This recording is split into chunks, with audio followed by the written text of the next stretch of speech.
चलिए सीधा आपको लेकर चलते हैं लखनऊ, जहां पर सीएम योगी आदित्यनाथ संबोधन दे रहे हैं। क्या कुछ कह रहे हैं, सुनिए। और सभी का बहुत एक अच्छा कार्य उन लोगों ने किया है। हमें इस बारे में थोड़ा ध्यान रखना होगा कि सरकार की नीयत साफ है।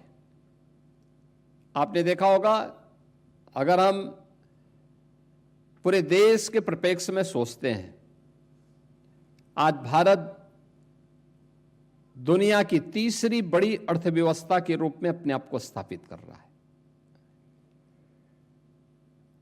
पहली बार देश के अंदर आजादी के बाद कोऑपरेटिव एक मंत्रालय के रूप में कार्य कर रहा है। एफपीओस को हर एक स्तर पर प्रोत्साहन मिल रहा है। महिला स्वयंसेवी समूह को आपने अभी देखा होगा, इस बार के यूनियन बजट में लखपति दीदी को सी मार्ट के रूप में अब उनके ग्रामीण क्षेत्र में जो भी प्रोडक्ट उनके द्वारा वहां तैयार किया जाता है, उसको मार्केट से लिंक करने के लिए सी मार्ट की स्थापना की जाएगी। यह भी आज इस बार के यूनियन बजट में प्रधानमंत्री जी की प्रेरणा से केंद्रीय वित्त मंत्री जी ने घोषित किया है।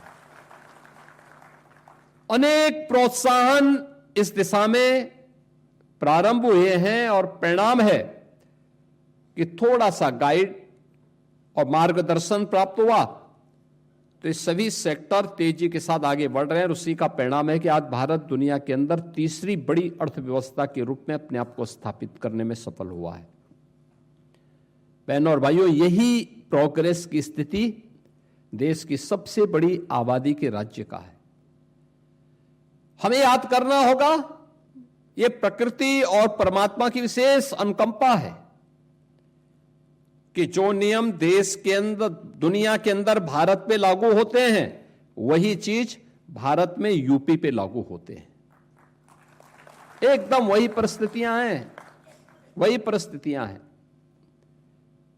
17 के पहले यूपी की स्थिति क्या थी? कहां थे हम? न विकास था, न रोजगार था।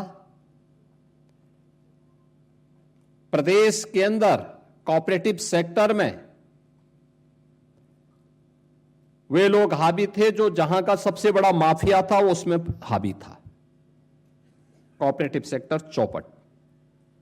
16 जिला सहकारी बैंक, रिजर्व बैंक ने उन्हें डिफाल्टर घोषित कर दिया था और बंदी का आदेश कर दिया था। और आज ये 16 में से 15 प्रॉफिट में आ गए हैं, 16वें को भी प्रॉफिट में लाया जा रहा है। टैक्स की संख्या बढ़ी है, हमने उनके टर्नओवर को बढ़ाया है, उनकी क्रेडिट की सीमा को बढ़ाया है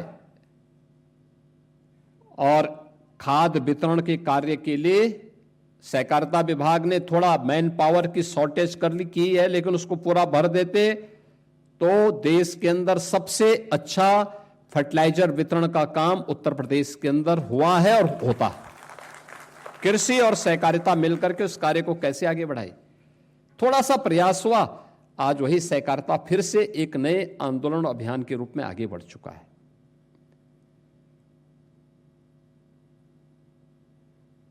यानी सरकार की नीयत साफ हो तो उसके परिणाम भी स्पष्ट दिखाई देते हैं। एमएसएमई सेक्टर की क्या स्थिति थी? यूपी के अंदर पलायन कर चुके थे, हस्तशिल्पी निराश था, कारीगर हताश था, एमएसएमई सेक्टर बंदी के कगार पर था, वीरानी थी। सरकार ने उसको थोड़ा सा प्रोत्साहन दिया। 1 डिस्ट्रिक्ट 1 प्रोडक्ट के रूप में हमने यूपी के अंदर उसको प्रोत्साहित किया। आज यूपी के अंदर, यूपी देश का पहला राज्य है जो अपने यहां एमएसएमई सेक्टर को 5 लाख रुपए की सुरक्षा बीमा का कवर देता है।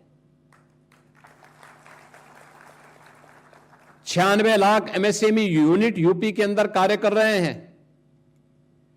3 करोड़ परिवार आजीविका के लिए इसी सेक्टर पर निर्भर कर रहा है, क्योंकि यह तब संभव हो पाया जब सरकार ने उसकी ब्रांडिंग की 1 डिस्ट्रिक्ट 1 प्रोडक्ट के रूप में।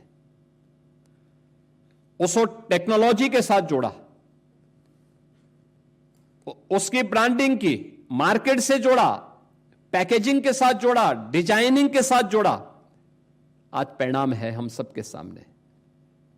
इस एक्सपोर्ट की बात हमारे वित्त मंत्री भी कर रहे थे। कुल 84,000 करोड़ का यहां से यूपी के अंदर कुल एक्सपोर्ट होता था। आज इसकी संख्या बढ़ करके 1,86,000 करोड़ का हो चुका है। पूरे देश के अंदर ये अपने आप में एक ब्रांड बन चुका है। आदरणीय प्रधानमंत्री जी दुनिया के अंदर जाते हैं तो एमएसएमई से जुड़े हुए, वन डिस्ट्रिक्ट वन प्रोडक्ट से जुड़े हुए किसी प्रोडक्ट को ही दुनिया के राष्ट्राध्यक्षों को गिफ्ट के रूप में देते हैं।